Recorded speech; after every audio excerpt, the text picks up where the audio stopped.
우리가 저희 청복교회에 이제 여러 강사님이 오셨다 가셨는데요. 그 중에 한 강사님이 그런 이야기 하셨습니다. 모든 인생들은 자랑하기 위해서 산다고요. 혹시 기억나십니까? 예, 사람은 자랑하기 위해서 산다고 했습니다. 우리는 다 자랑하기 위해서 삽니다. 우리 청복의 성도님들은 무엇을 자랑하며 살고 있습니까? 오늘 제가 여러분과 나누기를 원하는 말씀 가운데 하나가 이겁니다. 과연 나는 지금 우리의 삶 가운데서 뭘 자랑하면서 무엇 때문에 뿌듯해하는 내 인생을 뿌듯하게 여기는지에 대해서 한번 고민해 보면 좋겠다는 생각이 들어집니다. 우리가 지난 시간에 사도 바울이 빌립보서를 통해서 1장 27절과 28절에서 복음에 합당하게 사는 삶에 대해서 두 가지에 대해서 이야기했다고 말씀드렸습니다. 첫 번째는 한 마음 한 뜻으로 복음의 신앙을 위하여 협력하는 것이었습니다. 그게 바로 빌립보서 2장에 쭉 피력하고 있는 내용이고요. 또 이제 3장으로 넘어오면서 두 번째 이야기를 시작하고 있습니다. 빌립보서 1장 28절을 그것에 대해서 이야기하고 있는데요. 함께 읽어보도록 하겠습니다. 무슨 일에든지 대적하는 자들 때문에 두려워하지 아니하는 이 일을 듣고자 함이라. 이것이 그들에게는 멸망의 증거요 너희에게는 구원의 증거니 이는 하나님으로부터 난 것이라. 아멘. 잠깐 두세요. 두 번째가 뭐라고요? 이제 대적자들이 있을 거라는 거예요. 그리고 그 대적자들은 우리에게 뭘 줘요? 두려움을 준대요. 그 대적자들이 우리에게 두려움을 주는 거예요.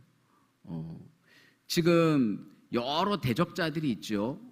그런데 이 지금 빌립보서를 쓰고 있는 이 당시의 대적자들은 누구이고 현대를 살아가는 우리의 삶 가운데 진짜 대적자는 누구인지 우리가 이 시간 함께 먼저 살펴봐야 우리가 이것에 대해서 이야기를 나눌 수 있지 않을까 생각이 들어집니다. 그래서 사도 바울의 소원은 너희들이 그것 때문에 두려워하지 않는 것을 내가 듣기를 원한다 라고 말하고 있습니다. 저의 소원도 마찬가지입니다. 우리 청복의 성도님들이 우리를 대적하는 대적자 때문에 두려워하지 않는 믿음이 들려지기를 간절히 소원합니다. 그렇다면 여기서 말하는 대적자는 어떤 자들일까요? 1장 15절과 17절에 보면 투기와 분쟁으로 그리스도를 전파했다고 말합니다. 그 자들을 바로 대적자들인 거예요. 그리고 그들이 뭐하고 있어요? 바울이 매임으로 말미암아 괴롭힘을 더하게 할 줄로 순수하지 않고 다툼으로 복음을 전하는 자들, 그런 자들이 바로 대적자들입니다. 그렇고 보니 진짜 대적자는 어디에 있어요? 믿음의 공동체 바깥에 있는 게 아니라 안에 있는 대적자들인 거예요. 정말 우리가 주의해야 될 대적자는 밖에 있지 않아요. 진짜 우리가 두려워해야 될 대적자는 우리 공동체 안에 있는 거예요. 공동체 안에 있는 대적자들은 공동체를 뭐하게 만들어요? 갈라지게 만들고 다투게 만들고 하죠. 청복의 청복의 표어가 정말 좋아요. 함께 울고 함께 웃어요. 절대 다툴 수가 없어요. 절대 갈라질 수가 없어요. 옆에 있는 성도님들이 여러분과 함께 웃고 함께 우는 성도 되어지기를 소원합니다. 그래서 3장 2절과 3절에 나오면 오늘 본문에 이제 2절과 3절에 보면 이렇게 말합니다. 2절에 그들을 표현하기를 개들이라고 표현합니다. 또 표현하기를 행악하는 자들이라고 표현합니다.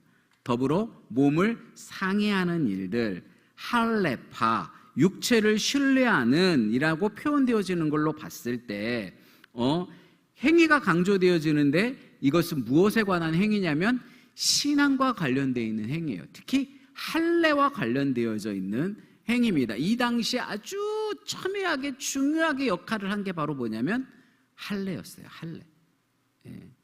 이 시대마다 교회 안에 이런 다툼들이 좀 있습니다. 뭐 한국 교회 안에도 뭐 교회가 점점점 성장해 오면서 이런 여러 가지 어려움들이 겪을 때가 있었습니다. 뭐 경배와 찬양이 처음 들어왔을 때 어떻게 하나님을 그렇게 찬양할 수 있어? 그런데 지금 모든 교회가 경배와 찬양으로 찬양하고 있습니다. 드럼이 들어올 때요, 어떻게 거룩한 성전에 드럼을 가지고 들어와. 그런데 지금 드럼 들어와 있습니다.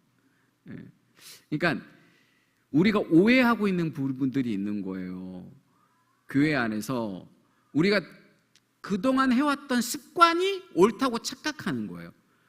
우리가 그동안 해왔던 종교적 행위가 습관이 되었고 그 습관의 외의 것은 잘못됐다고 생각하는 거예요. 그러니까 기준이 잘못된 거죠. 뭐가 기준이에요? 내 경험이 기준이 되어버린 거예요. 실은 우리의 삶의 기준은 뭐가 되어줘야 돼요? 말씀이 기준이어야 되는데 말씀에 비추어서 그것이 옳으냐 옳지 않으냐를 우리가 판단하고 이것은 받아들이고 이것은 받아들이면 안 돼, 이렇게 판단을 해야 되는데 그렇게 판단하지 않고 어떻게 했어요? 난 지금까지 그거 한 번도 해본 적이 없어.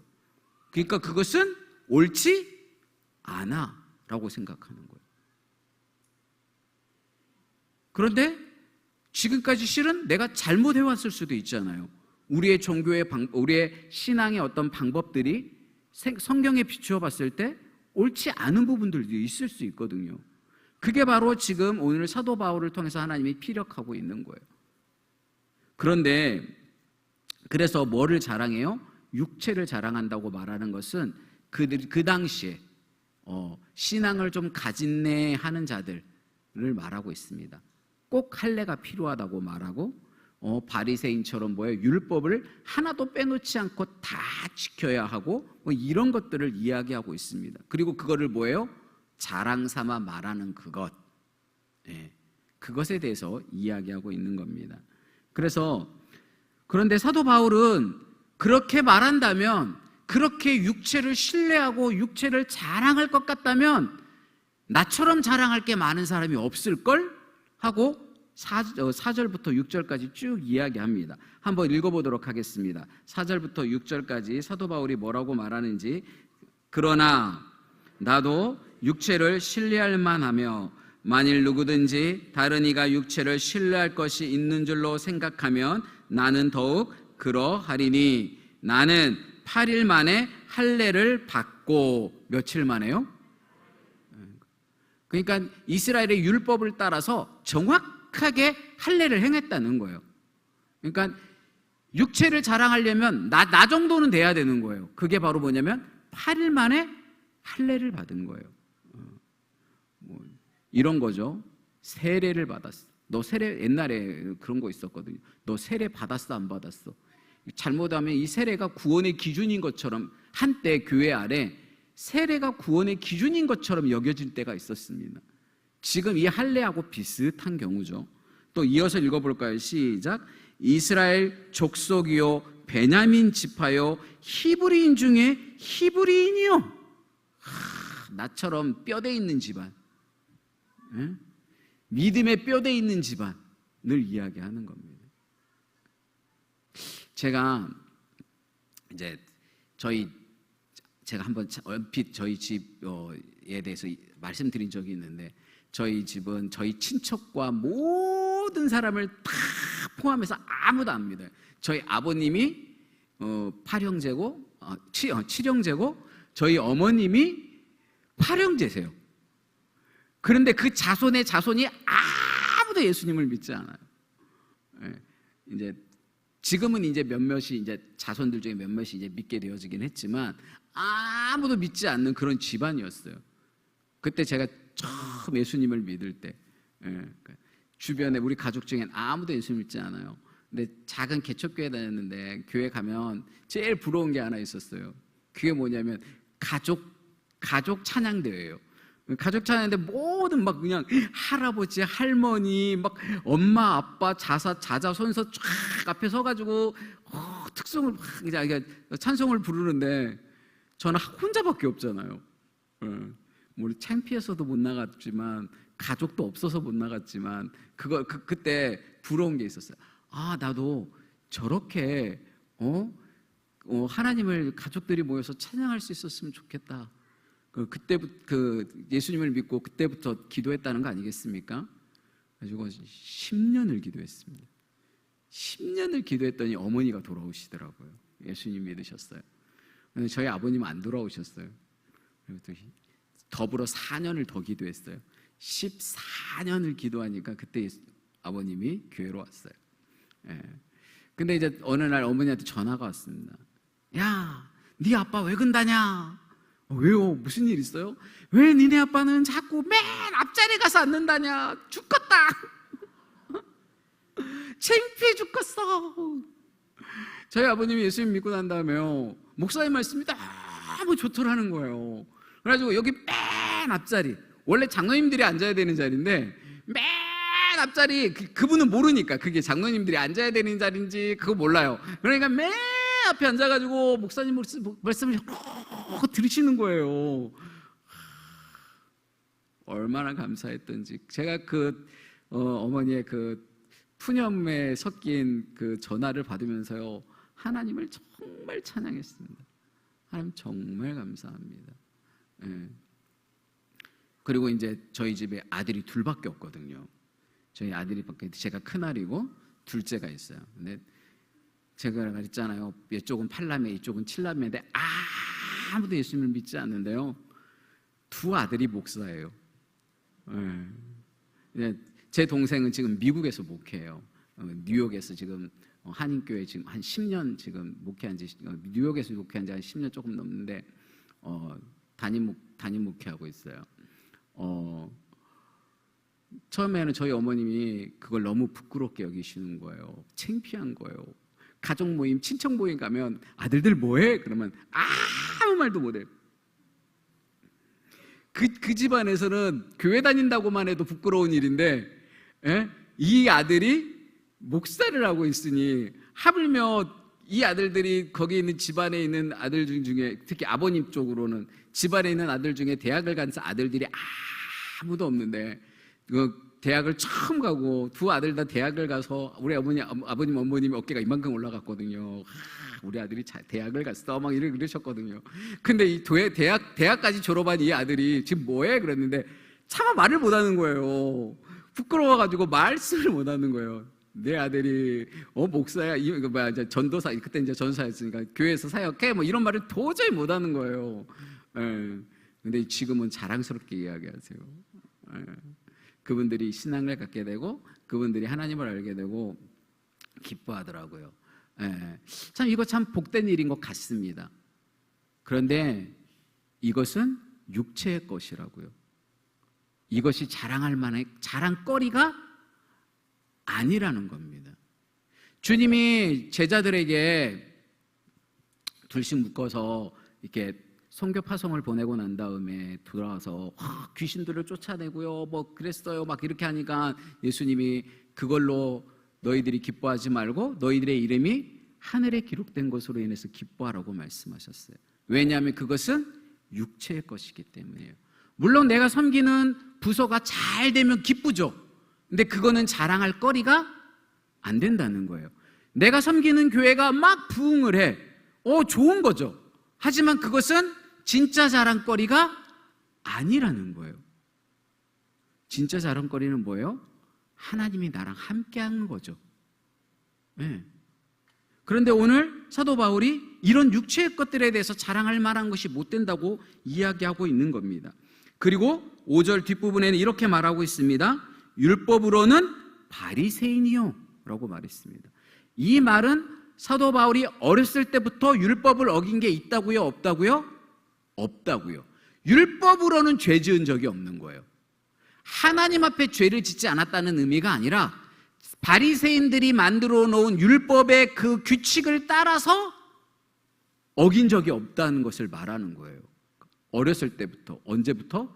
8세 할례를 받은 그 이후로부터 끊임없이 그는 율법을 지켜 살았던 거예요. 그런데 이 모든 것이 뭐 할 만해요? 자랑할 만한데, 이 자랑할 만한 것 더 열심히 6절은 뭐라고 말하냐면 열심으로 교회를 박해했다라고 말합니다. 그러니까 그 열심이 얼마나 특심이었는지 뭐예요? 교회를 믿는 믿음의 성도들을 잡아다가 감옥에 가두기도 하고 하물며 돌로 쳐서 죽이기까지 하는데 제일 앞장선 사람이 바로 사도 바울이잖아요. 사람들이 사도 바울을 어떻게 했을 것 같아요? 와, 너 대단해, 진짜 대단해 라고 여겼고 사도 바울도 그거를 어떻게 여겼다고요? 어깨 힘 빡 줄 정도로 자랑스러워했다고요. 그 당시 예수님 만나기 전까지는 그렇게 했다고요. 그리고 율법의 의로는 흠이 없는 자라고 자기가 자신을 이야기하고 있습니다. 그리고는 그 뒤에 이어서 뭐라고 말합니까? 7절 다시 한번 같이 한번 읽어보도록 하겠습니다. 그러나 무엇이든지 내게 유익하던 것을 내가 그리스도를 위하여 다 해로 여길 뿐더러 라고 말합니다. 이걸 다 뭐로 여겼다고요? 더 이상 유익이 아니에요. 더 이상 내 자랑거리가 아니에요. 해로 여겨서 나중에는 뭘로 여겨요? 배설물로 여겼다라고 말합니다. 사도 바울에게는 더 이상 그것이 가치가 없는 거예요.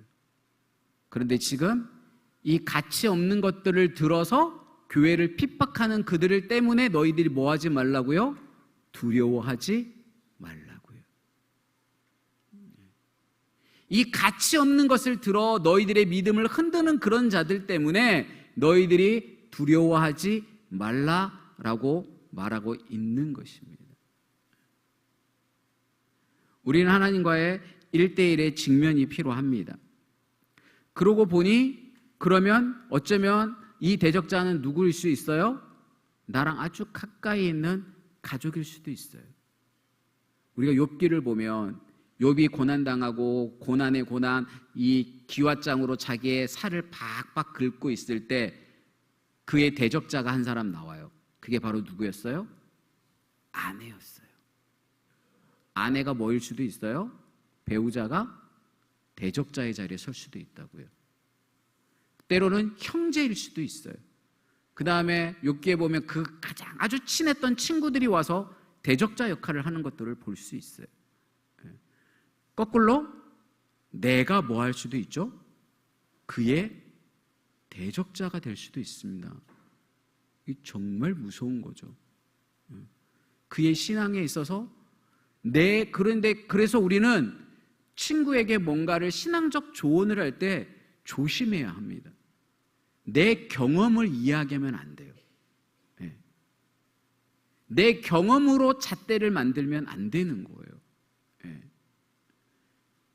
그러니 웬만하면 정말 조심해야 됩니다. 정말 조심해야 됩니다. 욥기의 친구들이 처음부터 욥을 핍박하려고 했겠습니까? 어쩌면 욥을 도와주고 싶은 마음이 있었을지도 모릅니다. 그런데 돕는 방법이 지혜롭지 못했던 것뿐이죠. 어쩌면 우리는 그를 돕고자 이야기하려고 할 수도 있습니다. 그런데 돕고자 한 이야기가 그에게는 상처가 될 수도 있고 아픔이 되어질 수도 있습니다. 참 조심스럽습니다. 그래서 우리는 더 말씀을 붙들어야 할 것 같습니다. 그래서 오늘 사도 바울은 그 같은 이야기를 하면서 오늘 본문에 그러면 진정한 할례파는 어떤 삶을 살아야 하는가에 관한 이야기를 하고 있습니다. 그게 3절에 나와 있습니다. 3절을 한번 읽어보도록 하겠습니다. 하나님의 성령으로 봉사하며 그리스도 예수로 자랑하고 육체를 신뢰하지 아니하는 우리가 곧 할례파라 그랬습니다. 이는 구약에서 자주 언급한 마음의 할례를 의미하고 있습니다. 어디에 할례가 필요하다고요? 육체의 할례가 아니라 마음의 할례가 필요하다는 말입니다. 신명기 10장 16절에 보면 이렇게 말합니다. 함께 읽겠습니다. 그러므로 너희는 마음의 할례를 행하고 다시는 목을 곧게 하지 말라라고 말했습니다. 이미 구약에 할례를 어디에다가 행하라고 말하고 있습니까? 마음의 할례를 해야 돼요. 왜냐하면 성경의 다른 잠언에 보면 무릇 지킬 만한 것 중에 더욱 너의 마음을 지키라 그랬어요. 우리가 지켜야 될 게 있는데 그게 바로 뭐라고요? 마음이라고요. 마음. 우리는 모든 것이 어디로부터 나오냐면 마음에로부터 나와요. 그러니까 마음에 무엇을 쌓아놨느냐에 따라서 쌓은 것이 입으로 나오는 거죠. 마음에 쌓은 것이 행위로 드러나는 거죠. 저와 여러분의 마음에 하나님의 말씀이 채워지기를 소원합니다. 하나님의 은혜가 가득히 채워지기를 소원합니다. 은혜가 가득 채워지면 나오는 말마다 뭐예요? 은혜와 위로와 격려와 사랑의 말이 나오게 되어질 줄로 믿습니다. 예. 그래서 우리의 마음에 할례가 필요해요. 예. 정결케 하는 거죠. 그리고 신명기 30장 6절은 이렇게 말합니다.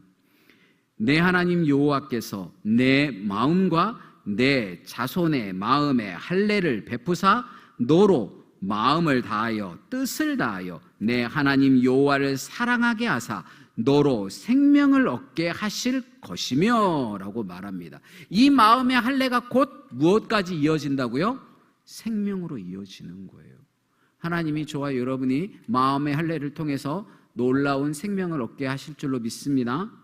그리고 그러면 진정한 할례는 무엇인가? 로마서 2장 28절과 29절에 이렇게 말합니다. 함께 읽어보겠습니다. 시작. 무릇 표면적 유대인이 아니요 표면적 육신의 할례가 아니니라.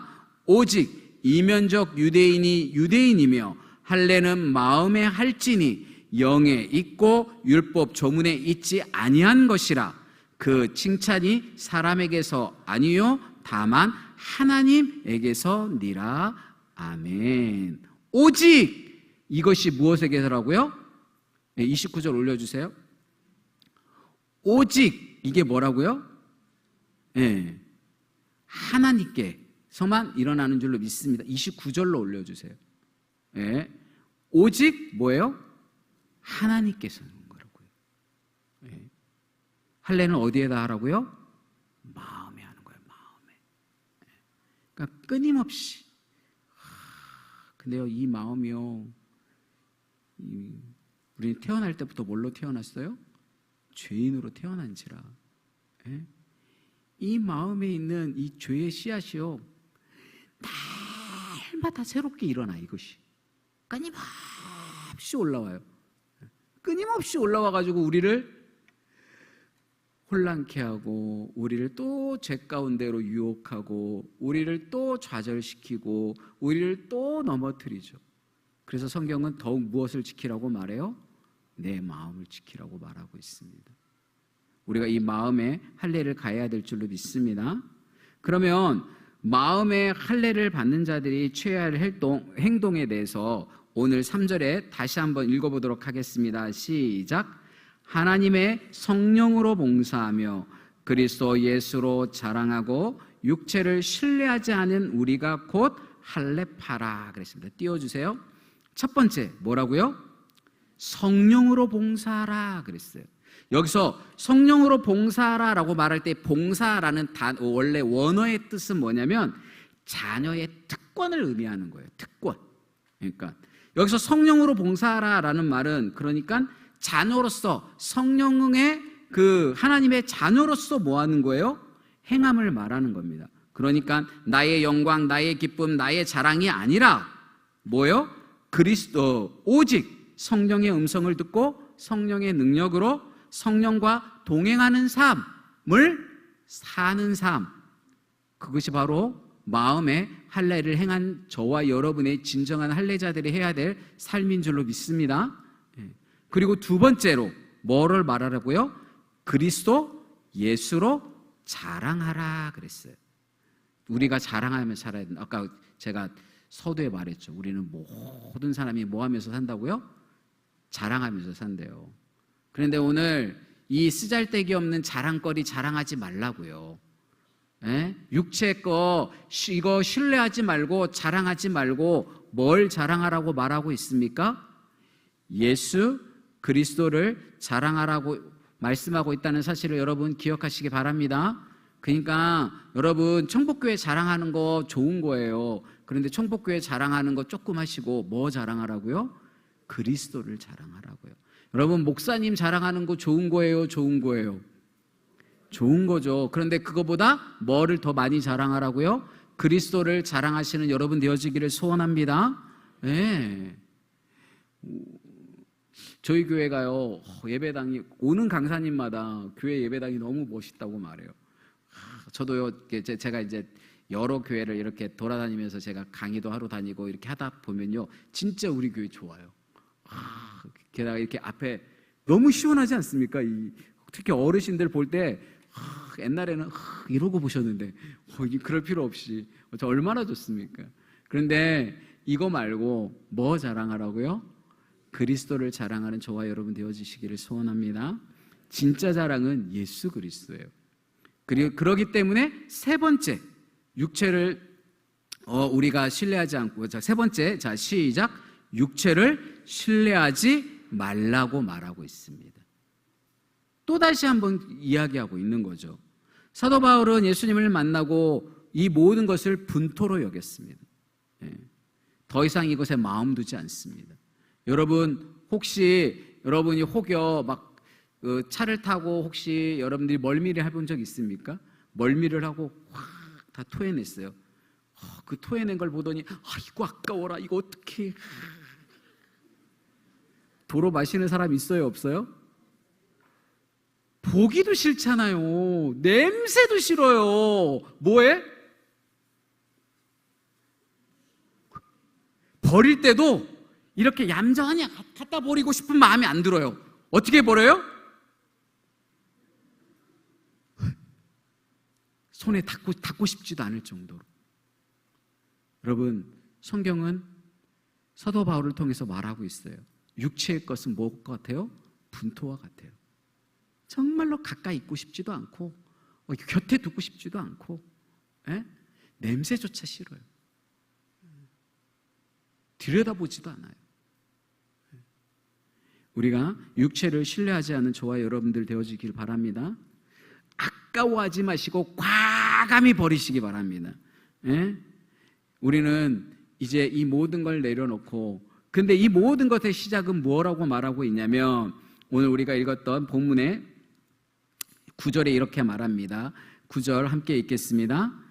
그 안에서 발견되려 함이니 내가 가진 의는 율법에서 난 것이 아니요 오직 그리스도를 믿음으로 말미암은 것이니 곧 믿음으로 하나님께로부터 난 의라 그랬습니다. 하나님이 우리에게 의를 주신 줄로 믿습니다. 그 의는 곧 그리스도의 의고 그것은 믿음으로 말미암습니다. 하나님이 저와 여러분에게 의를 입히시는데 무엇으로 인해서 입히셔요? 믿음으로 주시는 줄로 믿습니다. 우리가 진정한 믿음을 고백할 때 하나님께서는 우리에게 그리스도의 의를 덧입히시는 줄로 믿습니다. 덧입혔다는 말은 무슨 말이냐면 여전히 우리 안에는 무슨 옷을 입고 있어요? 우리는 여전히 불의의 의의 옷을 여전히 입고 있어요. 그래서 우리는 뭐 할 수밖에 없어요? 또 죄짓고 또 욕심 부리고 또 실수할 수 있어요. 그런데 여전히 예수님을 믿으면서 우리가 실수하고 때로는 우리가 죄 가운데 넘어지기도 하지만 하나님께서는 뭘 보신다고요? 우리에게 덧입히신 그리스도의 의를 보시는 줄로 믿습니다. 그래서 우리가 의인인 거지 우리가 죄를 안 지어서 의인인 건 아니에요. 우리에게 그리스도의 의의 옷을 덧입히셨으므로 우리는 이제 뭘로 살아야 돼요? 육신의 사람이 아니라 믿음의 사람을 살기를 소원합니다. 그게 진짜 믿음이에요. 육체를 신뢰하지 않고 누구를 자랑하는 거죠? 그리스도만 자랑하는 거예요. 나로 인해서 여러 가지 열매들을 볼 수 있겠죠. 여러분의 봉사를 통해서 여러 가지 결과물들이 나올 수 있죠. 여러분이 지금까지 이 교회를 지켜오면서 얼마나 많은 방해물들을 제거하고 끝까지 견뎌냈는지를 잘 알아요. 그런데 우리 그거 자랑하지 말자고요. 우리 교회가 70년을 오면서 얼마나 많은 역경을 버텨냈는지 그거 말고 이 모든 과정 가운데 함께 계셨던 그 하나님을 자랑할 수 있는 우리 청복교회 성도님들 되어지기를 주님의 이름으로 축복합니다. 기도하겠습니다.